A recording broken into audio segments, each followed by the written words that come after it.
Elvira tässä, heips! Taas olisi tarkoitus unboxata tällä kertaa Yrttipajan ihania yrttituotteita. Täällä sain ison paketillisen täydennystä vähän verkkokauppaan. Sitten täällä on 2 uutta tuotetta myös, mitkä on ihan huikeita. Yrttejä suoraan Suomen luonnosta. Lähtäisi heti avaamaan tätä, niin pitemmittä puheitta. Lähtee. Nämä on kivoja nämä yrttipaketit, kun nämä on niin kevyitä, kun vertaa noihin, missä on lasipurkkeja paljon, niin niitä saa nostella ihan kunnolla. Katso, että musta leikkaa sormea taas vaihteeksi. Noin. Mitähän täältä paljastuu? Täydennystä ainakin, ja katsotaan mitä ne uudet tuotteet on. Tuolta. Noniin. Voikukanjuuri rouhetta. Tää olikin päässyt loppumaan multa. Niin nyt on taas sitten saatavilla voikukanjuurirouhetta. Todella huikea suomalainen yrtti hyvinvointiin.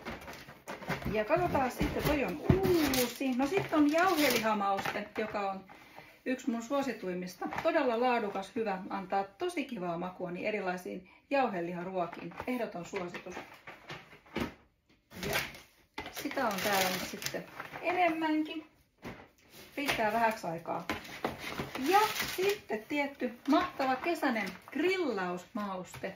Tää kuuluu mun grillauspakettiin olennaisena osana tietenkin. Eli kesähän on grillauksen kulta-aikaa ja siihen sopii sitten tosi hyvin Yrttipajan toi grillausmauste, mikä on todella mainio yhdistelmä, niin mahtavia yrttejä, jotka on tehty just grillausta varten. Sitä löytyy nyt sitten vähäksi aikaa. Ja sitten, mikä oli päässyt ihan kokonaan loppumaan kanssa, niin tää mun pizza- ja pastamauste, mikä on ollut kanssa tosi suosittu. Eikä syyttä, nimittäin on ollut tosi hyvän makunen. Ja tää itse asiassa kuuluu siihen mun pizzapakettiin, missä on tomaattipyrettä ja mun perunakuitua. Niin tota voi käyttää tietenkin muuhunkin, mutta esimerkiksi kaikkiin tomaattisiin ruokiin se on tosi hyvä. Toi pizza- ja pastamauste, täällä on vähän lisää nyt, niin riittää taas vähäksi aikaa. Tosi kiva mauste ihan näin kesälläkin. Katsotaan, täällä on sitten vielä 3. paketti pizza- ja pastamaustetta. Ja sitten on niitä uusia tuotteita. Täällä on valkosipulisekoitus. Eli todella herkullinen yhdistelmä valkosipulia ja muita valikoituja yrttejä. Katsotaan mitä tässä on.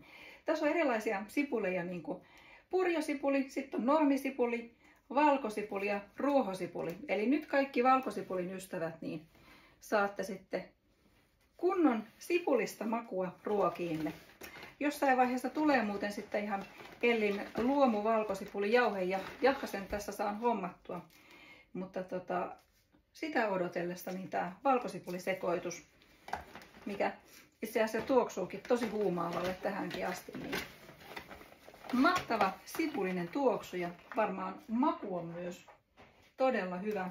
Ja sitten ruusujuurijauhe.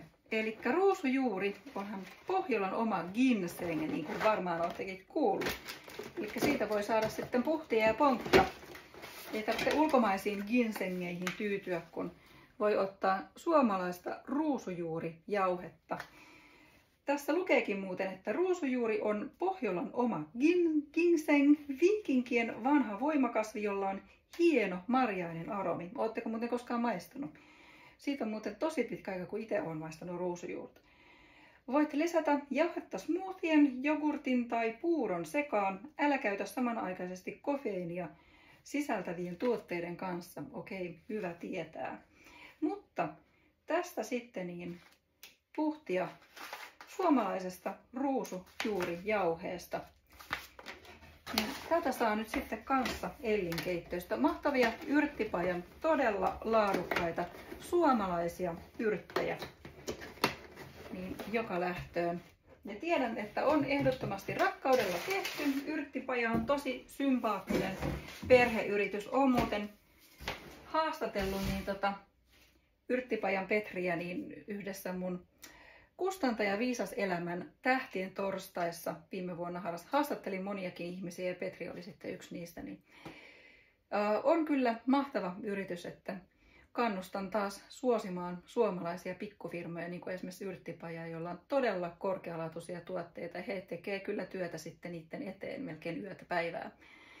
Eli ei muuta kuin Ellin keittiöön katselemaan näitä ihania Yrttipajan tuotteita. Moikka!